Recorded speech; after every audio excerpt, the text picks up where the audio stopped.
This conference will now be recorded.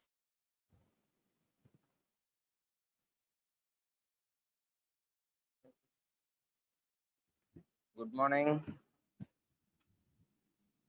Hello. I'm continuing with acute pancreatitis treatment and complications. Am I audible to you? Hello. Yes, Okay. sir. I think I'm audible to you. Okay. I'm continuing with acute pancreatitis treatment and complications. There is a differential diagnosis of acute pancreatitis with a bowel obstruction, cholecystitis, cholangitis because in acute pancreatitis there is epigastric pain which is radiating to the back. So most of the times cholecystitis, duodenal perforation or haloviscous perforation, stomach perforation, which is more similar to like that. That is pain in the epigastric region and radiating to back. So we have to differentiate between the other causes from the acute pancreatitis. There is bowel obstruction, cholecystitis or cholangitis. That is any CBD stones, any obstruction in the CBD due to CBD obstruction by worms or periampullary malignancies or extraluminal obstruction, whatever it may be. And mesenteric infraction, superior mesenteric artery or inferior mesenteric artery, mostly superior mesenteric artery infractions. Any thrombus in the superior mesenteric artery, which causes pain abdomen, but it is diffuse pain abdomen most of the times,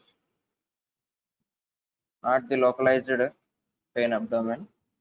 So we can differentiate by the pain onset, duration, perforated haloviscous, that is D1 perforation or gastric antral perforation.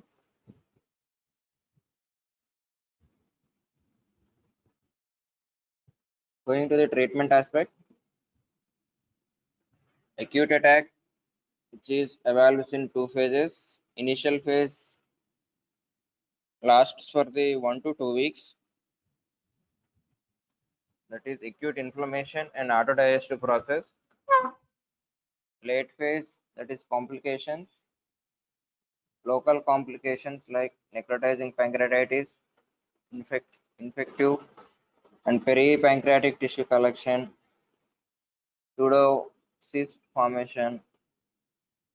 Due to autodigestion, any collection in the lesser sac causes pain. These are all acute manifestations. The severity ranges from the mild and self-limiting to the life-threatening necrotizing variety. Moderate to severe attack can be because of due to hemodynamic instability. Cases should be monitored in the ICU because there is increased permeability of the vascularity leads to thought space loss, hypovolemia, hypocalcemia. These are all the manifestations seen in the moderate to severe attack. Sudden hypotension, severe pain abdomen, diaphragmatic irritation leads to the tachypnea, SOB, shortness of breath, anuria or oliguria due to lack of renal perfusion, reduced renal perfusion. These are all related to the moderate to severe attack. Mild pancreatitis, there is no systemic complications. Systemic complications means any tachypnea, tachycardia, anuria or oliguria. There is involvement of other organ systems other than pancreas. Low Apache score, Ranson signs. We discussed about Ranson score within 48 within admission and after 48 hours of admission. Sustained clinical improvement. There is any improvement is there or not, we can monitor. Any decrease in the pain is there, tolerance of the orals is there or not. Improvement in the general condition like tachycardia is controlled, come to the normal pulse rate. tachypnea is decreased, normal respiratory rate and pattern is there. CT scan rules out necrotizing type.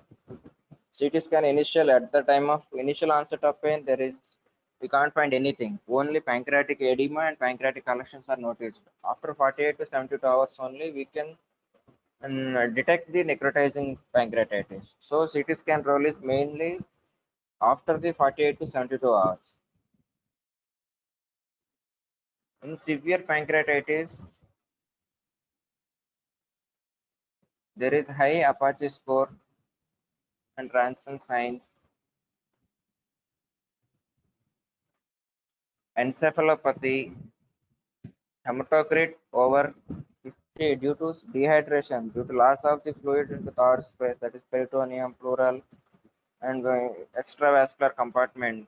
Fluid comes out to the extravascular compartment. And there is bowel edema also is there, which also increases permeability and loss of fluid from the bowel also. So hematocrit is increased. Urine output, it is reduced to less than 50 ml per hour or 0.5 ml per hour per kg body weight.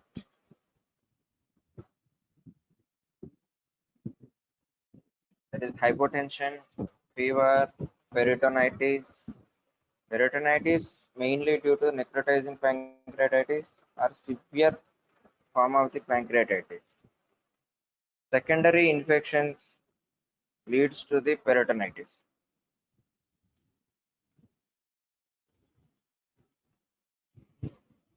Main management is first we have to manage the vitals.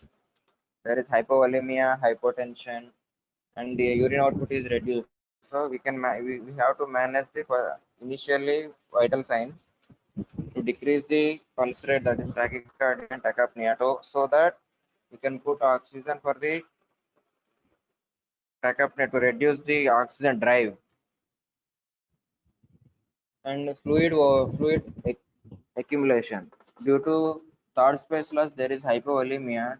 To compensate that, we have to give excess fluids, almost around 200 to 250 ml per hour for 60 kg body weight person. This is mainly monitored by the urine output. Whenever there is any hypovolemia, main indicator is urine output. There is sufficiency of the fluid or not. CVP another measurement, but CVP mainly indicates type of the fluid we have to replace. So for these cases, to reduce the hypovolemic symptoms and to maintain the BP and general condition, we have to give isotonic solutions like Ringer lactate and NS. And another important management includes in management is pain management. Due to cholinergic stimulation, increased gastric and pancreatic secretions. So that we have to reduce the pancreatic secretions. So patient should be kept in the NBM. Whenever there is no stimulation in the gastric stomach or in the esophagus, so that no pancreatic secretions. That's why you have to reduce the secretion of the pancreatic enzymes. So there is reduction in the autodigestion of the pancreatic tissue by the pancreatic enzyme. That is one management. And narcotic medications, buprenorphine, methadone, pentazocine, these are all to reduce the pain. Generally, we use tramadol, diclofenac. This mild acute pancreatitis becomes normal within 72 hours, 50 days, within 70 to 3 days. But in severe forms, we don't guess the duration because it takes 1 month, 1 week, or 15 days. Because patient might be in shock, maybe in coma. There may be some additional comorbidities to the patient. It leads to the further deterioration of the patient. We should avoid the morphine because there is already tachypnea. We should use morphine, there is respiratory paralysis may occur.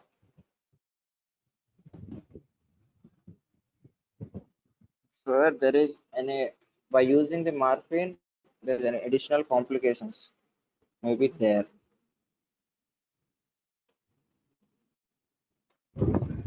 Fluid management, massive intravenous infusion to overcome the hypovolemia. All of these fluids are synthetic colloid preparations. Careful CVP monitoring, regular checkup, regular investigations for the electrolytes because hypocalcemia, hypokalemia, or hyponatremia or hypernatremia, whatever it may be condition. We have to regularly check the electrolytes, mainly hypocalcemia, hypokalemia, hypomagnesemia, hypoalbuminemia because due to loss of the fluid.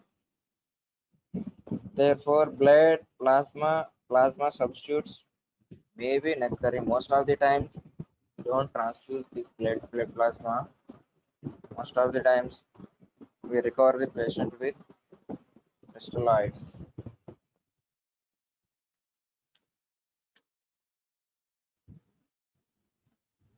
Nasogastric decompression. Resting the pancreas by resting the oral fluids, oral feeds. Nasogastric decompression by putting the Ryle's tube, the bile water with the stasis in the due to paralytic ileus. Bowel goes to the rest. There is paralytic ileus is there, so that due to infection also, due to irritation of the peritoneum also, bowel goes to the rest. That is paralytic ileus may be precipitated. So that we have to empty the stomach by the by putting the Ryle's tube, so that stasis of the bile we can avoid, so that there is any irritation or pain is somewhat reduced. H2 blockers to reduce the gastric secretion.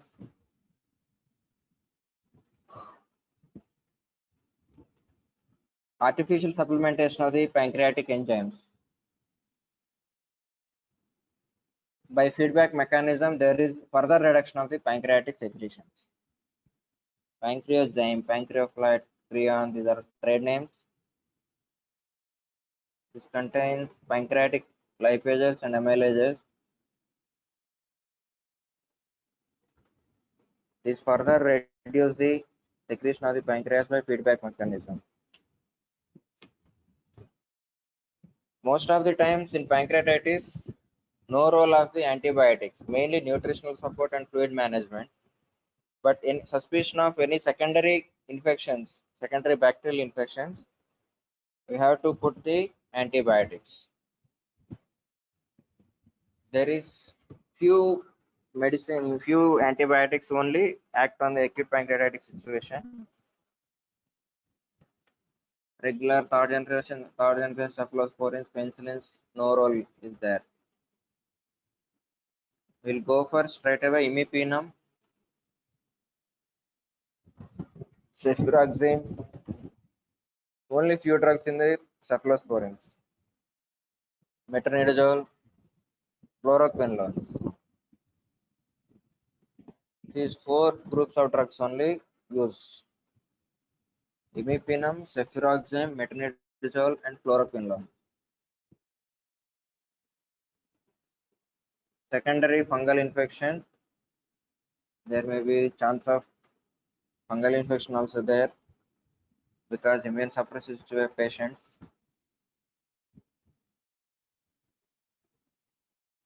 Nutritional support to give the bowel rest, there is supplementation by total parenteral nutrition, peripheral or central.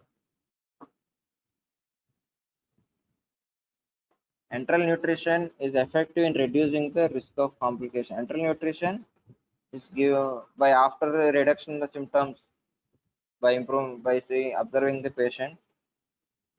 We can start the enteral nutrition after 72 hours.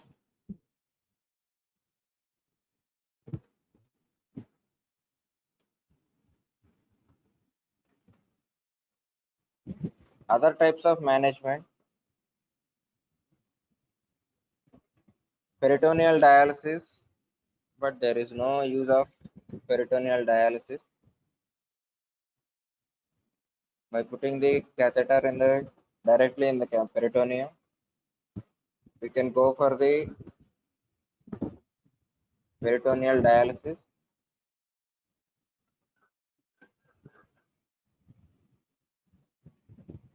To reduce the pancreatic secretion, atropine, somatostatin, glucagon.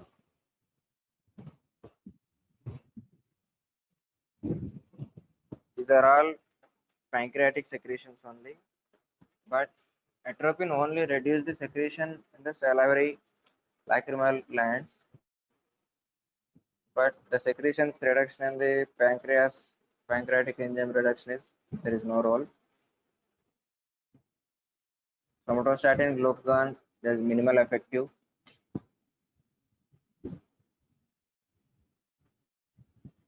Anti-inflammatory agents, indomethacin and steroids, not much helpful.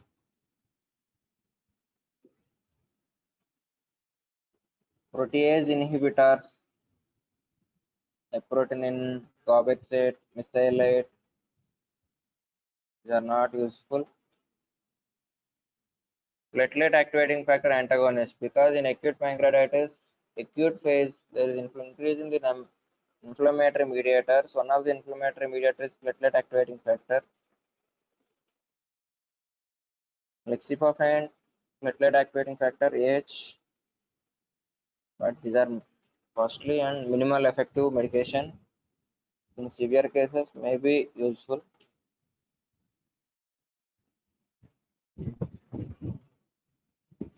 Biliary pancreatitis, there is reflux of the bile into the pancreatic duct and causes the pancreatitis. This may be seen in the pregnant condition. Ampullary, periampullary obstruction, common channel obstruction, CBD stones. So that we have to go for urgent intervention for the biliary pancreatitis by ERCP, removing the stone obstruction and putting the stent in the CBD, so that diversion of the bile. After that, we will go for the cholecystectomy, because most of the times secondary CBD stones are common, more than compared with the primary biliary stones. So that we will go for the cholecystectomy after symptomatic reduction.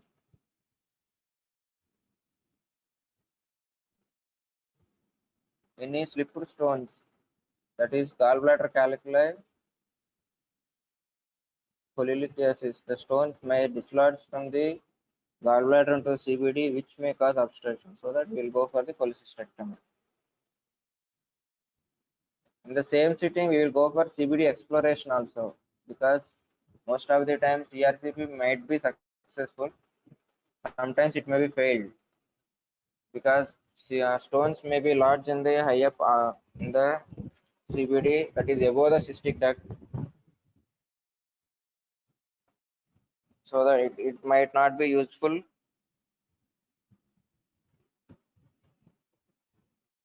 In the same sitting, we will go for the CBD exploration also to clear the stones or any obstructive pathology.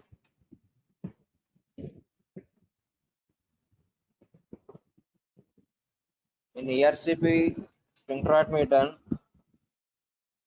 sphincterotomy at the 11 o'clock position, because CBD opens at the to the common junction at the 11 o'clock position.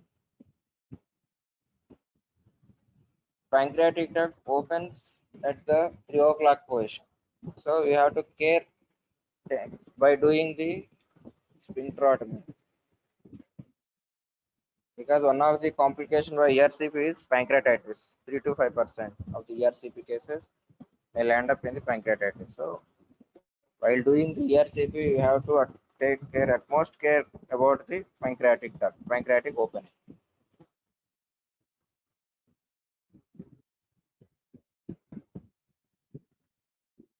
That is the treatment aspect.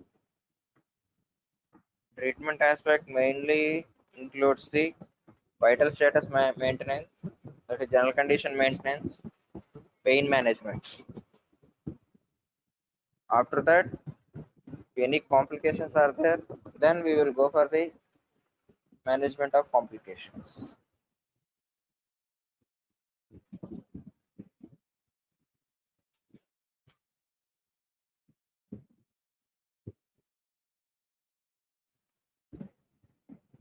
Systemic complications, local complications. Systemic complications are cardiovascular,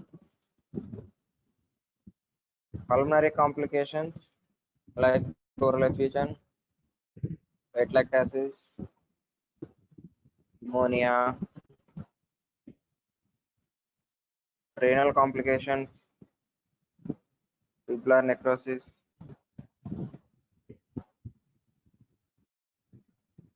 hematological complications due to increased hematocrit due to dehydration, that is hypovolemia, stasis of the blood, loss of the coagulation factors. There may be chance of landing in the disseminated intravascular coagulation, consumption of the coagulation factors, metabolic complications because loss of the proteins and electrolytes, metabolic acidosis, neurological complications like encephalopathy,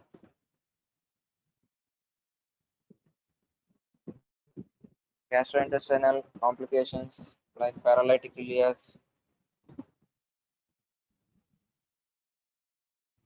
local complications, acute fluid collection, peripancreatic and pancreatic necrosis,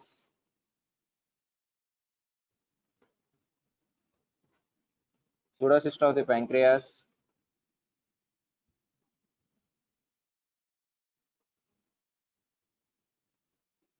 pancreatic abscess, pancreatic ascites,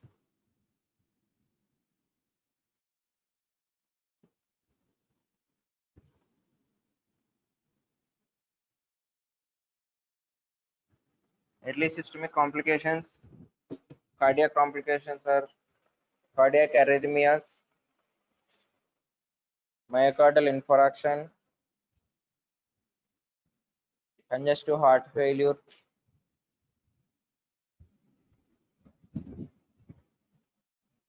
pulmonary complications like atelectasis, acute lung injury, intubation, and respiratory support. Renal failure, usually due to prerenal causes because decreased blood supply. Prognosis is poor.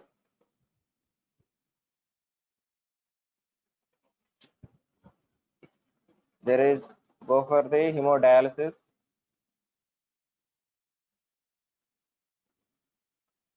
There are the complications. Severe systemic inflammatory response syndrome. There is increased vascular permeability from the cytokine, platelet activating factor, kinin release, paralytic ileus, vomiting, renal failure, hypoxia due to lung injury, ARDS, mainly due to stasis of the blood due to hypovolemia, so that microthrombi in the pulmonary vessels. Hyperglycemia, because there is disruption in the pancreatic secretions. Hypocalcemia due to saponification.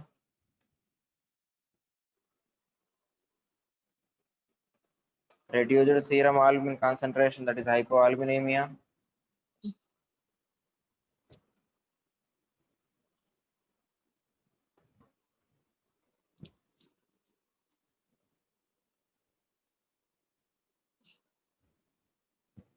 Local complications are necrosis, that is non-viable pancreatic tissue, abscess, pseudocyst, pancreatic ascites or proliferation due to pancreatic duct disruptions, so that pancreatic enzymes enter into the peritoneal cavity. Gastrointestinal causes due to those are complications like upper GI bleed, hematemesis, because of erosion of the vessels, pseudoaneurysm formation, varicose hemorrhage, duodenal obstruction,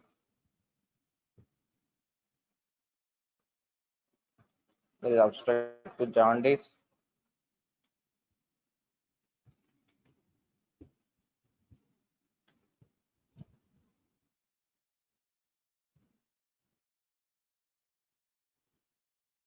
I think time is over. Put your attendance in the chat box. Okay. Hello. Yes, sir.